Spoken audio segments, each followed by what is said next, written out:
Audiolibros en 15 minutos. Suscríbete al canal y explora un nuevo libro cada día. Una píldora diminuta ha desempeñado un papel importante en la actual crisis de opiáceos. La crisis de los opiáceos se siente en todos los Estados Unidos, pero no surgió de la nada. Ha sido un proceso lento, cuyas bases se sentaron a principios de la década de 1980. En 1984, la compañía farmacéutica Purdue lanzó un nuevo producto llamado MS-Contin.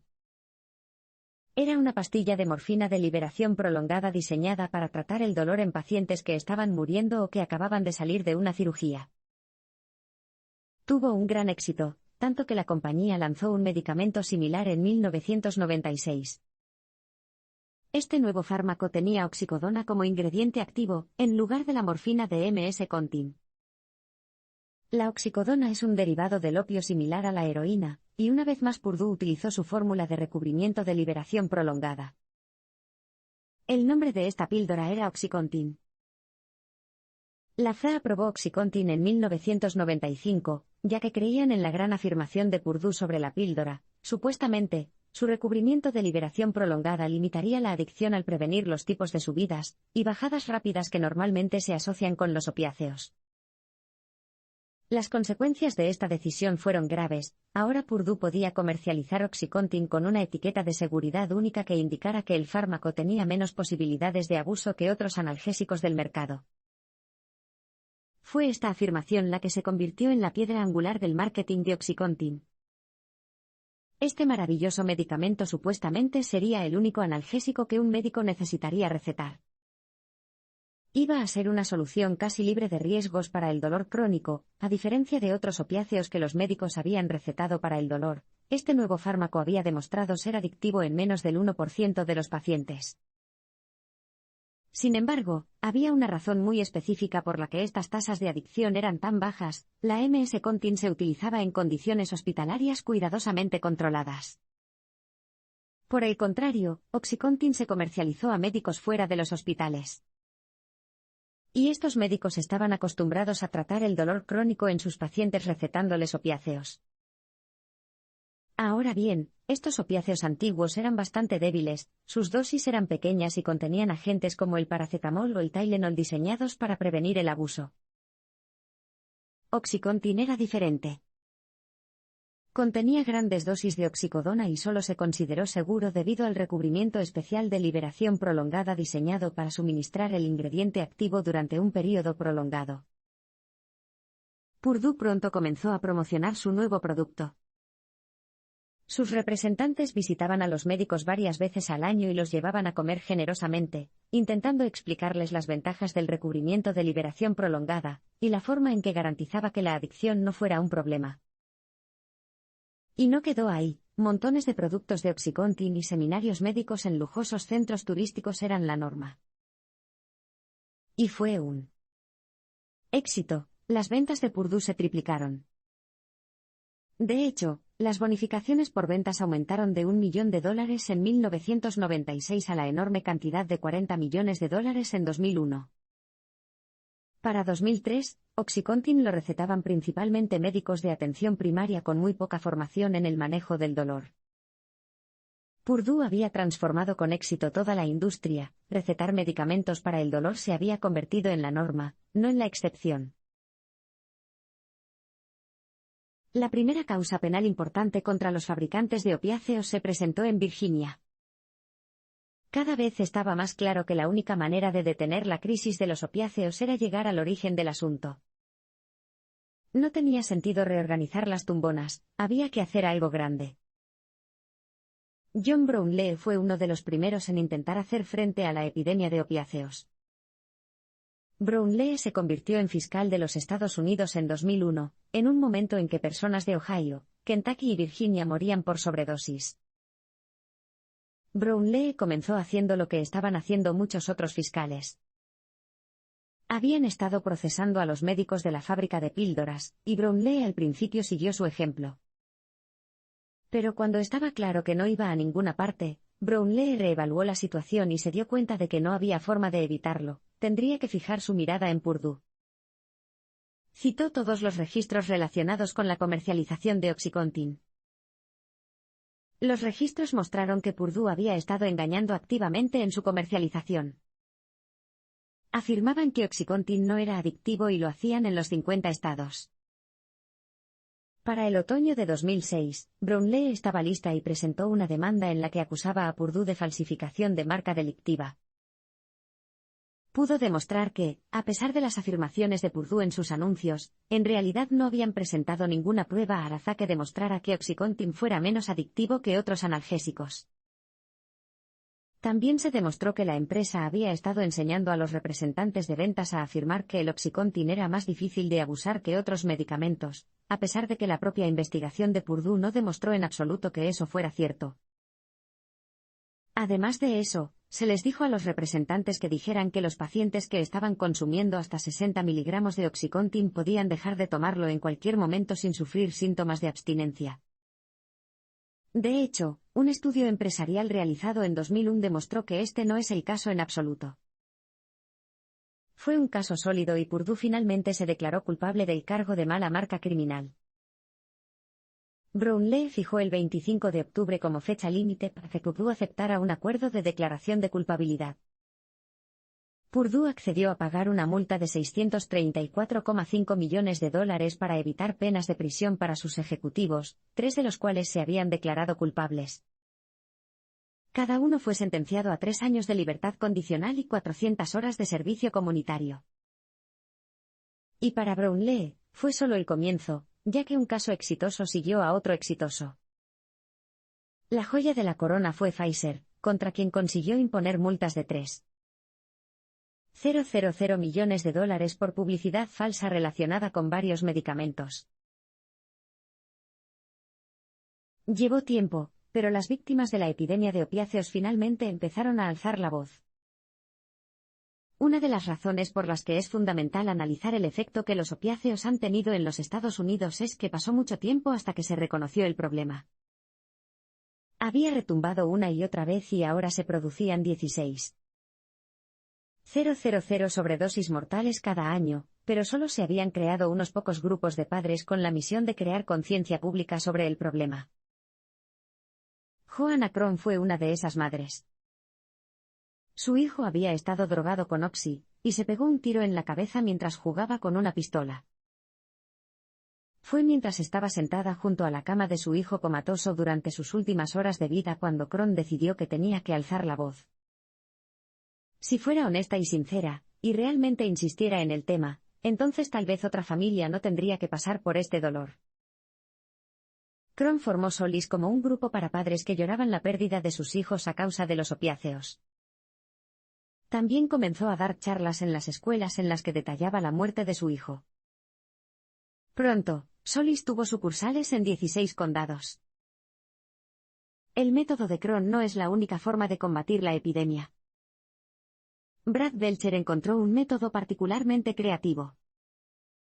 Belcher llevaba 5 años sobrio y estaba cansado de que todos ignoraran el problema de la heroína en su ciudad natal de Marion, Ohio.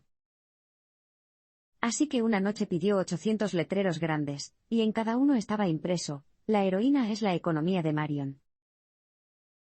Una noche, Belcher empezó a colgarlas por todas partes en Marion, pero las autoridades de la ciudad lo atraparon cuando llegó al centro. Por la mañana, solo quedaban 8 de las señales, las demás habían sido retiradas. Sin embargo, un traficante de drogas local vio uno de los letreros, le tomó una foto y la publicó en Internet. La imagen se hizo viral y, en consecuencia, la ciudad se dio cuenta de que tenía que actuar. La muerte de una celebridad en particular centró la atención de muchos. El domingo del Super Bowl de 2014, el querido actor Philip Seymour Hoffman murió inesperadamente con una jeringa en el brazo. En los días de dolor que siguieron, los medios de comunicación de todo el país parecieron darse cuenta, repentina y simultáneamente, de que el país tenía una epidemia de opiáceos, unos 15 años después de su inicio. Se ha demostrado que la revolución del dolor está equivocada, ahora la recuperación ha comenzado. 2 décadas después del inicio de la revolución del dolor, la situación finalmente comenzó a cambiar y, como resultado, se formó un nuevo consenso. Los opiáceos ya no deben considerarse necesarios para combatir el dolor. De hecho, en el mejor de los casos pueden considerarse riesgosos, según un estudio realizado en 2007, hasta un 24% de los pacientes informaron que los habían consumido de forma anormal. Purdue finalmente también actuó, pero ya era demasiado poco y demasiado tarde. En 2010, la empresa añadió un nuevo ingrediente a OxyContin, un elemento disuasorio del abuso que dificultaba la inyección y el abuso. Si lo hubieran hecho en 1996, entonces esta historia podría haber sido muy diferente. La FDA comenzó a exigir a las compañías farmacéuticas que informaran a los médicos y a los pacientes sobre los riesgos de adicción a los analgésicos de liberación prolongada. Pero, una vez más, esta acción se tomó mucho más tarde de lo debido. Mientras tanto, las ventas de OxyContin siguieron aumentando. Purdue ganaba la increíble cantidad de $3.000 millones por las ventas del medicamento cada año. Pero mientras ellos se beneficiaban, otros sufrían. Según el Centro para el Control de Enfermedades, las sobredosis mortales de heroína se triplicaron entre 2010 y 2013. Mientras tanto, en el condado de Scioto, en el último año de funcionamiento, antes de que se prohibieran oficialmente en Ohio, las fábricas de píldoras recetaron legalmente 9,7 millones de pastillas. El condado solo tiene 80.000 personas. Desafortunadamente, incluso después de haber cerrado las fábricas de píldoras durante 2 años, los médicos seguían recetando 7 millones de píldoras en el condado cada año. Pero no todo son malas noticias. A medida que la revolución del dolor se acerca a su fin, hay indicios de que, de entre los escombros de la adicción, es posible recuperarse. Portsmouth es una ciudad que muestra el camino. A medida que los exadictos abandonaron sus drogas, buscaron una mejor calidad de vida. Allí empezaron a abrirse gimnasios y los exadictos incluso empezaron a establecer centros de asesoramiento para ayudar a otras personas a escapar de las garras de la adicción a los opiáceos. La gente empezó a ver a los exadictos desde una nueva perspectiva, se enfrentaban a menos prejuicios que antes y les resultaba más fácil encontrar trabajo. Ahora, personas de todo el Rust Belt viajan a Portsmouth para romper sus ciclos de adicción y desintoxicarse. En un cambio radical, un verdadero sentido de comunidad está creciendo en lo que alguna vez fue una ciudad olvidada. Esta parte del cinturón de óxido estadounidense se está rejuveneciendo silenciosamente. La historia de la morfina se remonta a mucho tiempo atrás. Al contar la historia de la crisis de los opiáceos y del OxyContin, es fácil olvidar que no estamos hablando solo de los últimos 40 años, sino que los seres humanos han amado los opiáceos durante miles de años.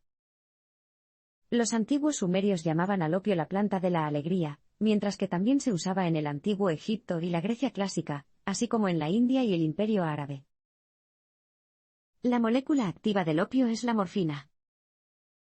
También está presente en varias otras plantas, pero no con la misma potencia. La morfina se aisló con éxito por primera vez a principios del siglo XIX, y su uso se extendió en el siglo XIX gracias a sus propiedades como analgésico. También se usó en muchas guerras. El inventor de la aguja hipodérmica, Alexander Wood, creía que su invento del siglo XIX reduciría el abuso de drogas, ya que los usuarios podrían medir con precisión su ingesta, algo imposible mediante la ingestión oral. Lamentablemente, la historia cuenta que la esposa de Wood se convirtió en la primera víctima registrada de una sobredosis de opiáceos por vía intravenosa. Casi al mismo tiempo, en los Estados Unidos, la comercialización de ciertos tipos de medicamentos era un gran negocio. Por lo general, se vendían como curas milagrosas y, la mayoría de las veces, contenían opiáceos. ¿Niños bulliciosos? Asegúrese de dosificarlos con el jarabe calmante de la señora Winslow. A principios del siglo XX, las ventas de esos medicamentos patentados habían alcanzado los $75 millones al año. Fue en este clima que el Dr. Alderreith sintetizó la heroína opioide en 1874, como parte de un esfuerzo por encontrar una alternativa no adictiva a la morfina. La heroína, que en realidad es muy adictiva, pasó a recetarse para todo, desde la tos hasta los cólicos menstruales. En consecuencia, las tasas de adicción se dispararon, y esto ocurrió porque un médico juró que era seguro. Hay una química sólida que explica por qué la morfina es tan adictiva.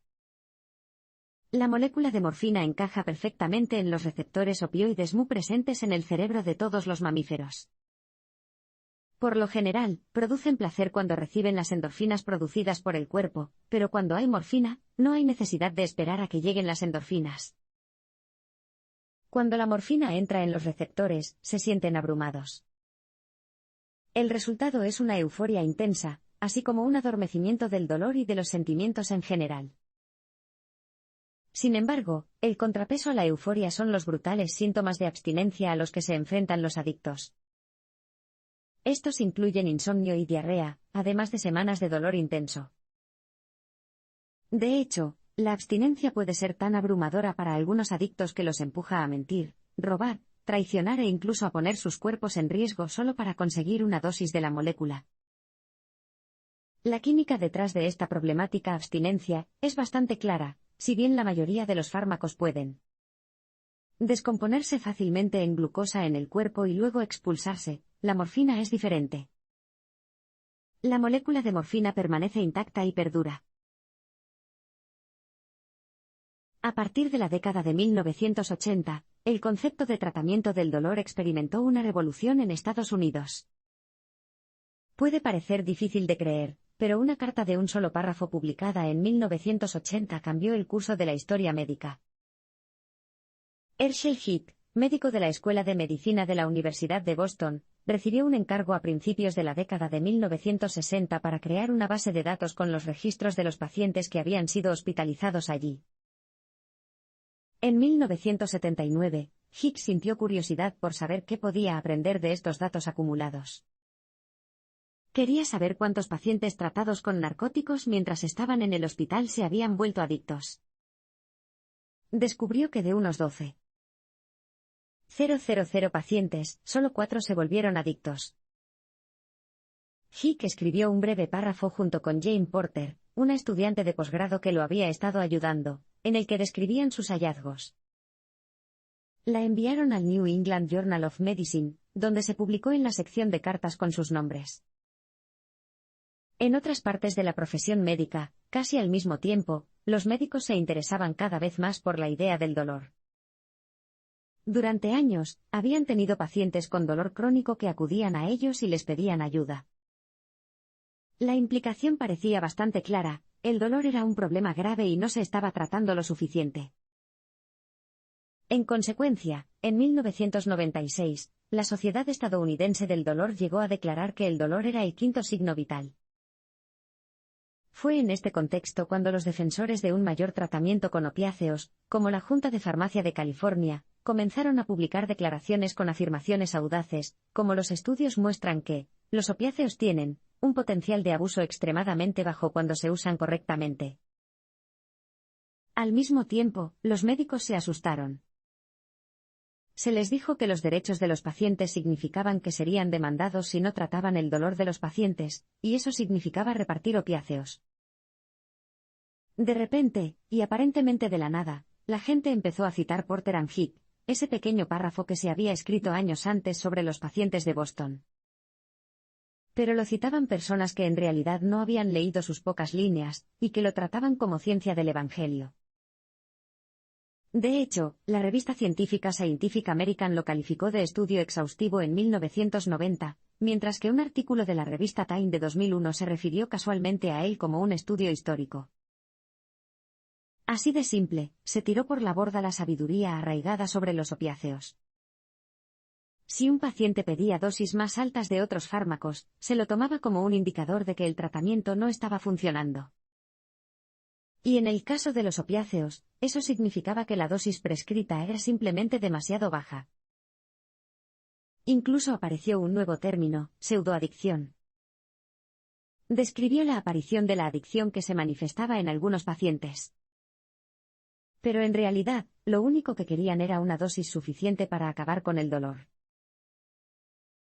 Se determinó que a estos pacientes se les debería aumentar la dosis agresivamente. En la década de 1990, las fábricas de píldoras se extendieron rápidamente por el cinturón de óxido estadounidense. Portsmouth, Ohio, fue una vez una ciudad bulliciosa, construida por y para la industria estadounidense.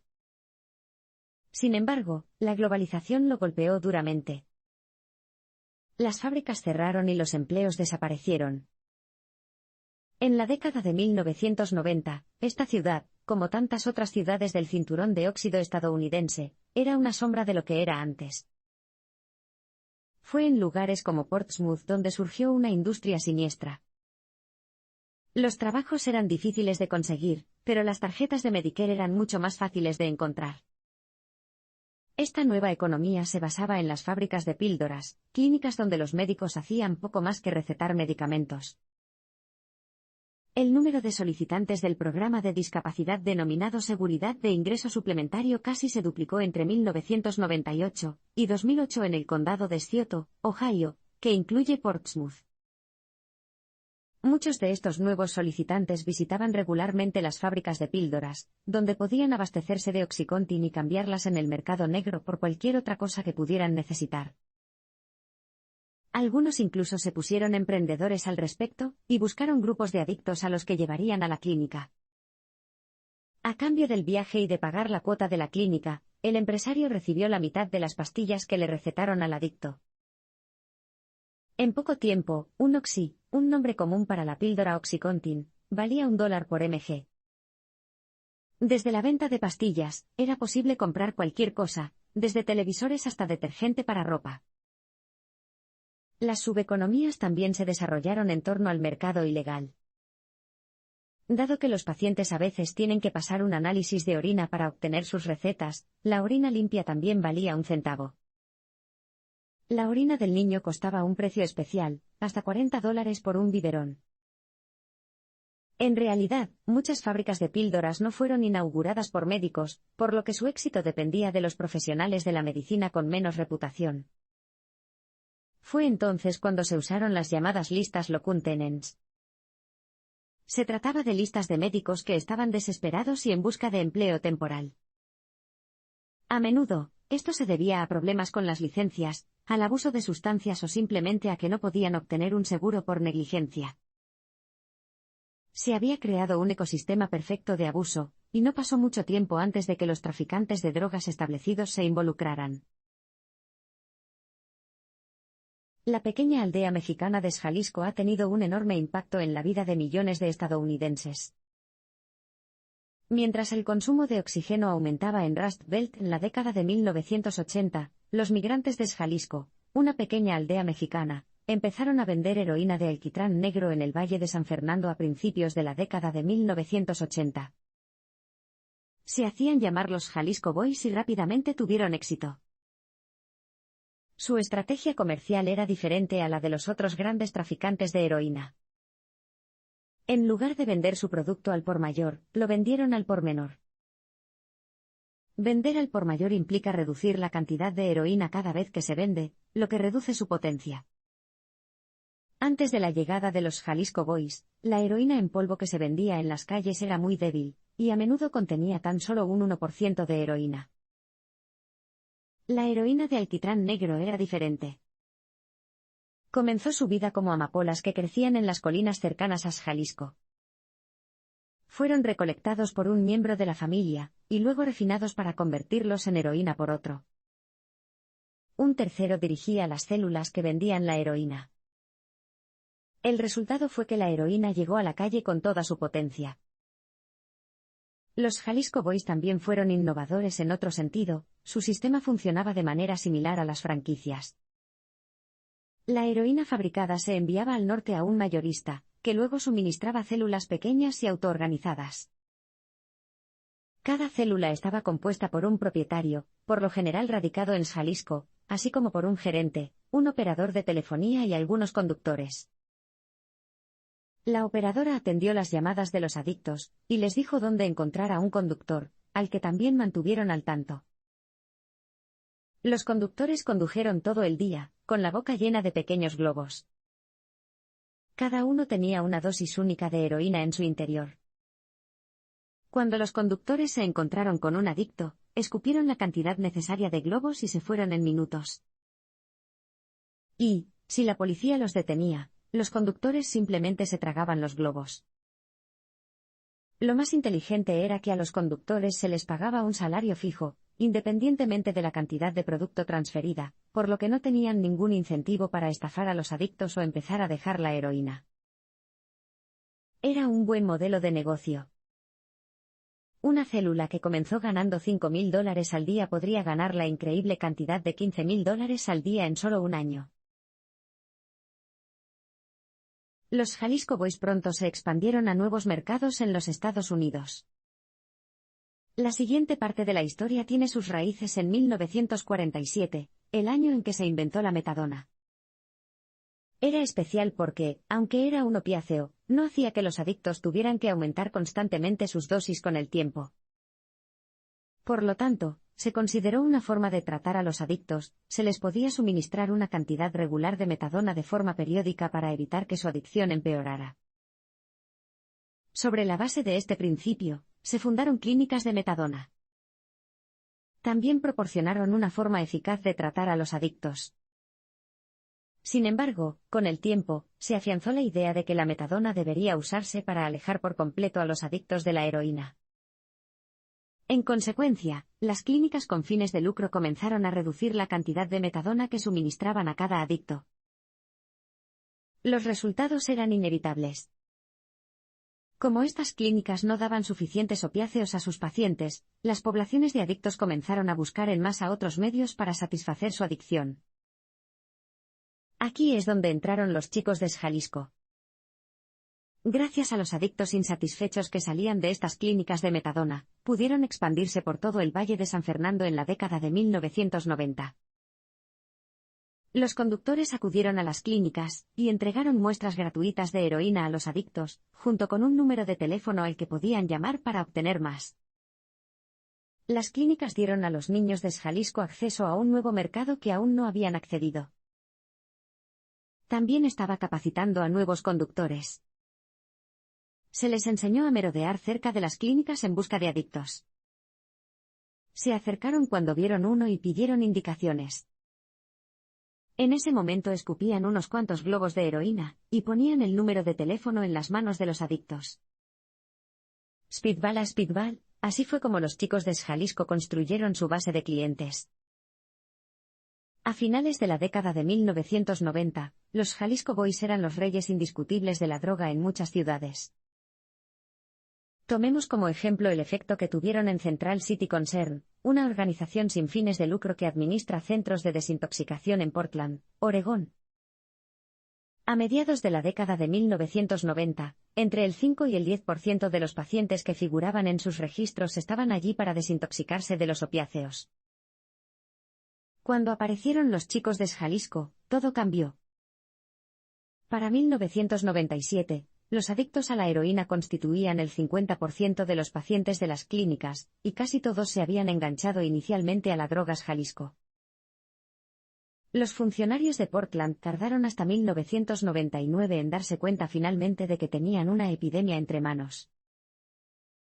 En 1991, las sobredosis de heroína causaron 10 muertes. En 1999, ese número era de 111. En solo unos años, se convirtió en la segunda causa de muerte entre los hombres de 20 a 54 años. El enfoque de marketing de los Jalisco Boys fue clave para su éxito. Si quieres dirigir un buen negocio, tienes que mantener contentos a tus clientes, y asegurarte de que sea cómodo comprar tu producto. Los Jalisco Boys lo sabían bien, y fue este enfoque lo que los diferenció de otros distribuidores. También significaba que eran expertos en comercializar su producto entre un grupo demográfico importante, los niños blancos de clase media. Los Jalisco Boys no se quedaban en las esquinas esperando a que llegaran sus clientes, como otros traficantes de heroína. Con frecuencia se acercaban a nuevos clientes potenciales con muestras gratuitas y descuentos en los precios.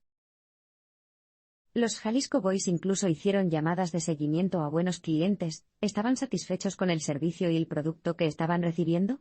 La banda también vigilaba a los clientes habituales en busca de señales de que podían dejar de fumar, e incluso llegó a regalar heroína gratis a los clientes que decían que estaban ingresando en rehabilitación.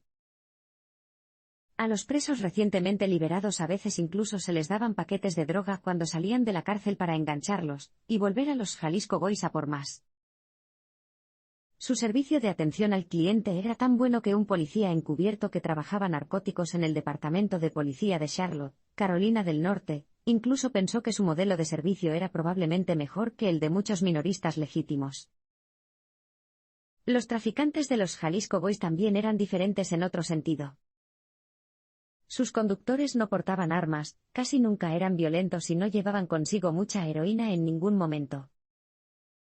Por eso, si eran arrestados y declarados culpables, los castigos no eran muy severos, tal vez un poco de tiempo en la cárcel o, en el peor de los casos, la deportación. Era un buen negocio, y significaba que siempre había una oferta constante de jóvenes Jalisco deseosos de salir de casa para ganar mucho dinero con un riesgo relativamente bajo. Además de todo eso, dado que cada célula funcionaba efectivamente como una franquicia independiente, la competencia entre células era la forma en que cada célula podía diferenciarse. Para que una célula tuviera éxito, sus precios y servicio al cliente tenían que ser de primera categoría.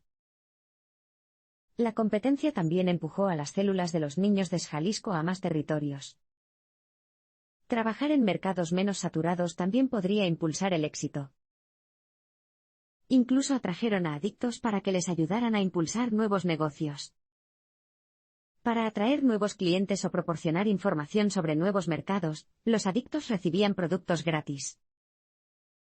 La red Jalisco se había vuelto monstruosa, las autoridades se dieron cuenta de que había que hacer algo. El 15 de junio de 2000, el FBI y la agencia antidrogas lanzaron la Operación Tar Pit. En términos de extensión geográfica, fue la mayor investigación sobre drogas en la historia del país, hubo redadas en 27 ciudades de 22 estados. Pero a pesar de las cifras, la operación causó más problemas de los que resolvió. Los arrestos no acabaron con los adictos, en consecuencia, todavía había mucha demanda de traficantes. En el vacío que dejaron las redadas de Jalisco, la competencia entre nuevos proveedores redujo los precios y, de hecho, aumentó la oferta de heroína de alquitrán negro en los Estados Unidos. La revolución del dolor hizo triunfar a los opiáceos, la prescripción era la norma. En la década de 2000, la trayectoria de la revolución del dolor estaba a la vista de todos, los opiáceos habían emergido como los vencedores. Ahora, la mayoría de los 100 millones de personas que sufren dolor crónico en los Estados Unidos los reciben. El país consumía el 86% de la oxicodona del mundo, así como el 99% de la hidrocodona, otro opiáceo popular. De hecho, la hidrocodona se ha convertido desde entonces en el fármaco individual más recetado en los Estados Unidos. Actualmente se recetan 136 millones de medicamentos relacionados con la hidrocodona cada año, mientras que los analgésicos opiáceos son la clase de medicamentos más recetados. Estas recetas también tuvieron efectos en cadena. A medida que se recetaban más opiáceos, más personas comenzaron a consumirlos con fines recreativos. Entre 2002 y 2011, 25 millones de estadounidenses tomaron píldoras recetadas de una manera para la que no estaban destinadas. Además de eso, los usuarios eran cada vez más jóvenes. En 2004, un estudio realizado por la Administración de Servicios de Salud Mental y Abuso de Sustancias mostró que 2,4 millones de personas mayores de 12 años habían probado las píldoras recetadas con fines no médicos por primera vez el año anterior. Eso es más que el número de personas que prueban marihuana por primera vez, que tienen en promedio 22 años. Al mismo tiempo, las muertes por sobredosis de opiáceos aumentaron de 10 al día en 1999 a 48 en 2012. Además, en 2011, los analgésicos recetados habían hecho que se triplicaran las visitas a la sala de emergencias en comparación con 7 años antes. Pero la estadística realmente impactante es la siguiente: una década después del lanzamiento de Oxycontin, 6,1 millones de personas en los Estados Unidos habían abusado de él, es decir, alrededor del 2,4% de la población total del país. Ahora, la adicción a los analgésicos opiáceos no es algo nuevo. Los adictos habían consumido drogas como el Lortab y el Vicodin durante años, pero en general sus dosis eran bajas, y las píldoras contenían sustancias como el paracetamol que, como se mencionó anteriormente, limitaba las posibilidades de abuso. En consecuencia, los abusadores rara vez morían por tomar estas píldoras. Oxycontin es diferente. Contiene dosis mucho más altas y carece de esas sustancias químicas que suprimen la adicción. Y en cuanto a ese recubrimiento especial de liberación prolongada, bueno, los adictos pronto descubrieron que podían quitárselo chupando las pastillas. Esto significaba que la oxicodona pura podía inhalarse o inyectarse fácilmente. Además, a los pacientes que solicitaban dosis más altas del Lortab o Vicodin ahora se les recetaba Oxy en su lugar. Esto significaba que el potencial de abuso era mucho mayor, ya que Oxy contiene dosis mucho más altas. De hecho, muchos usuarios pasaron de tomar las píldoras recetadas por vía oral a usarlas por vía intravenosa como una forma de aumentar sus niveles de euforia. Y, por supuesto, una vez que los usuarios se acostumbraron a las agujas, les resultó muy fácil recurrir a la heroína, una sustancia mucho más barata, y convertirse en adictos serios.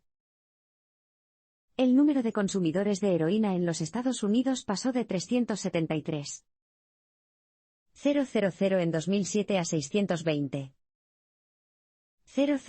4 años después. De ellos, el 80% había empezado a usar analgésicos recetados. Con el tiempo, algunas personas se dieron cuenta del aumento del abuso de opiáceos, y poco después se produjo una reacción violenta contra las recetas de opiáceos. El abuso de opiáceos en los Estados Unidos se estaba haciendo demasiado grande como para ignorarlo, y cada vez se rechazaba más la prescripción innecesaria de opiáceos. La primera demanda contra el productor de Oxycontin, Purdue, fue presentada por un abogado llamado Joe Hale. Hale era un defensor público que trabajaba a menudo en un área llamada Bottoms, un barrio deteriorado en Lucasville, Ohio, cerca de Portsmouth. A finales de la década de 1990, se dio cuenta de que todos en la ciudad hablaban de pastillas a las que llamaban OC. Y, al parecer, mucha gente también se los inyectaba.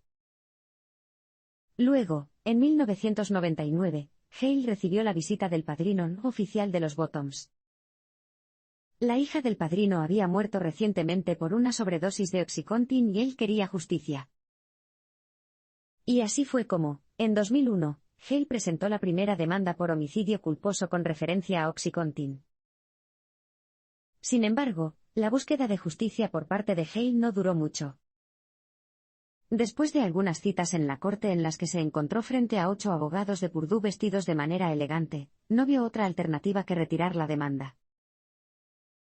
Hale no estaba solo. En 2005, Ed Socie trabajaba en el Departamento de Salud de Ohio cuando se dio cuenta de que las muertes por intoxicaciones accidentales estaban aumentando. Echó un vistazo a los datos, y llegó a la conclusión de que casi todas estas muertes estaban relacionadas con los opiáceos. Pero Socie tuvo problemas para que sus colegas se interesaran por sus hallazgos. Sin embargo, en 2007, Christy Beagley asumió el cargo de supervisora de su departamento, y ella se dio cuenta. De hecho, estaba totalmente asombrada. En ese momento se dieron cuenta de que las muertes por sobredosis estaban a punto de superar a los accidentes automovilísticos como la principal causa de muerte accidental en Ohio. Esa no es una hazaña fácil.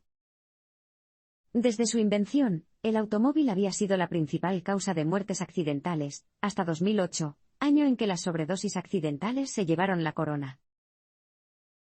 Además, las estadísticas muestran un panorama claro. La cantidad de analgésicos recetados se correlacionó directamente con las muertes por sobredosis. Ambos habían aumentado más del 300% entre 1999 y 2008. Tampoco fue tendencioso, la correlación fue de un 97,9% asombrosamente alto.